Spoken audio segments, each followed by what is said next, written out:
रुको जरा सबर। তুই রচনা বলতে পারিস? বাহ, ভেরি গুড ভেরি গুড। তুই কি রচনা বলতে পারিস শুনি? আপনি যে কোনো রচনা ধরুন না কেন, আমি ঠিক বলে দেব। যে কোনো রচনা? বাহ বাহ বাহ বাহ, ভেরি গুড ভেরি গুড। তোর কথা শুনে মনে হচ্ছে তুই খুব ইন্টেলিজেন্ট বয়, কারণ একমাত্র ইন্টেলিজেন্ট স্টুডেন্টরাই রচনা বলতে পারে।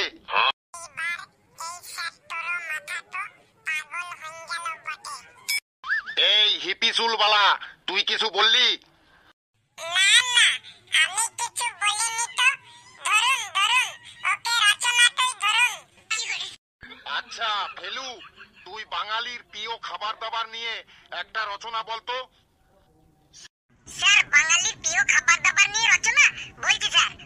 বাঙালি হলো খুব খাদ্যরসিক, বাঙালি খেতে খুব ভালোবাসে, বাঙালি ভাত খায়, মাছ খায়, রুটি খায়, পারোটা খায়। আর পারোটা মানে শিয়ালদার রাজুদার পারোটা।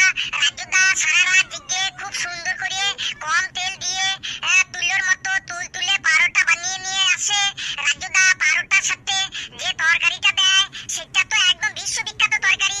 আলু, সয়াবিন, ডালের বড়ি, মটর, ছোলা, বাদাম দিয়ে তরকারিটা তৈরি করে। আর মানুষজন ওই পারোটা তরকারি খাবার জন্য সারা রাত রেশনের মতো লাইন দিয়ে দাঁড়িয়ে থাকে। রাজুদার পারোটার দামও অনেক সস্তা, একদম জলের দরে ফলের রস, 3টে পারোটা, আনলিমিটেড তরকারি, একটা সেদ্ধ ডিম, এক টুকরো পেঁয়াজ, একটা কাঁচা লঙ্কা, মাত্র 30 টাকা।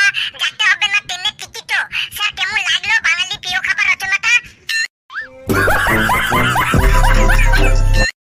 কি ব্যাপার?